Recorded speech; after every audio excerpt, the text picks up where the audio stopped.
Assalamualaikum warahmatullahi wabarakatuh. Perkenalkan, nama saya Abida Arilia dengan NIM akhir 092.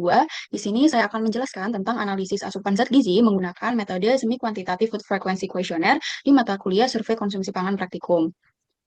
Penilaian konsumsi pangan dengan menggunakan metode SQFFQ ini memungkinkan estimasi asupan energi dan zat gizi secara akurat karena mempertimbangkan frekuensi dan porsi konsumsi. Metode ini sesuai untuk studi besar apabila divalidasi sesuai karakteristik pada populasi. Dalam praktikum ini, SQFFQ digunakan pada 15 responden perempuan usia 19-21 tahun untuk melatih mahasiswa mengumpulkan, menganalisis, dan membandingkan asupan gizi dengan angka kecukupan gizi usia 19-29 tahun. Hasilnya akan membantu menilai apakah konsumsi responden memenuhi, kurang, atau melebihi kebutuhan zat gizi.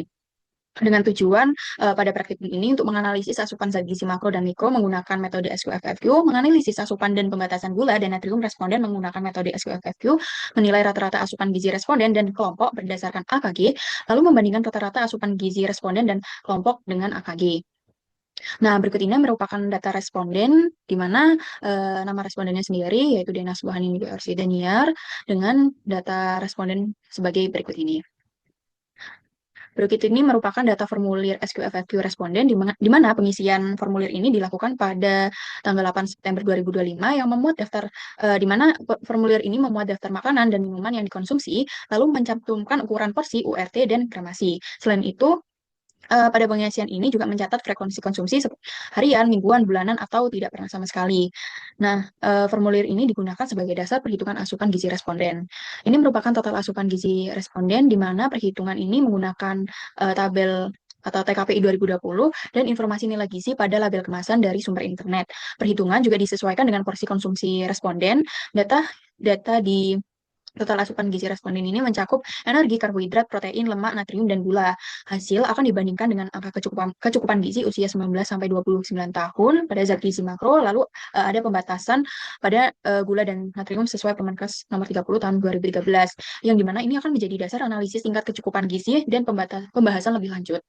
Ini merupakan analisis kandungan zat gizi makro pada responden Hanindia, di mana energi, karbohidrat, protein, lemak ini masih belum memenuhi AKG dan rentang dari persentase AMDR, sehingga kecukupan zat gizi makro pada responden Hanin ini tergolong rendah.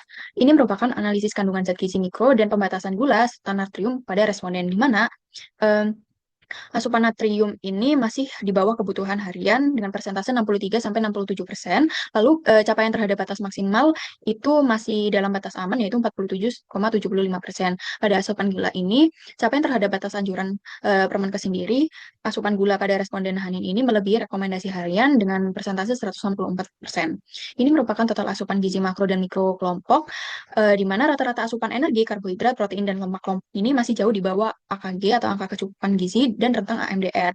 Kondisi ini menunjukkan bahwa pola konsumsi pada kelompok ini belum optimal.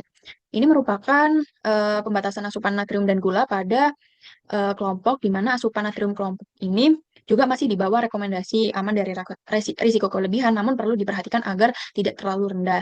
Lalu rata-rata asupan gula pada kelompok ini itu melebihi batas harian, yang menunjukkan bahwa konsumsi gula pada kelompok ini terlalu tinggi dengan persentase 138,9%.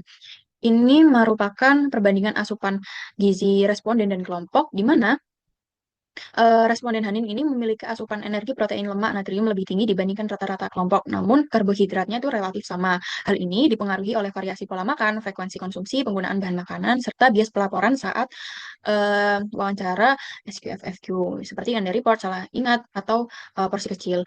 Lalu nilai rata-rata pada kelompok ini juga lebih rendah karena anggota kelompok ini berasal dari latar belakang yang beragam atau berbeda, sehingga sebagian memiliki akses pangan yang terbatas dan berbeda juga. Data kelompok rata-ratanya itu juga lebih representatif karena mengurangi variasi individu dan bias, sedangkan data individu hanya berguna sebagai ilustrasi kasus, bukan generalisasi. Nah, kesimpulannya, responden Hanin ini memiliki asupan energi, protein, lemak, dan natrium lebih tinggi dibandingkan dengan kelompok, namun pada karbohidrat relatif sama. Baik Hanin maupun kelompok masih belum memenuhi angka kecukupan gizi. Pada asupan gula, Hanin maupun kelompok itu juga melebihi batas anjuran harian, namun asupan natrium ini masih di bawah batas maksimal.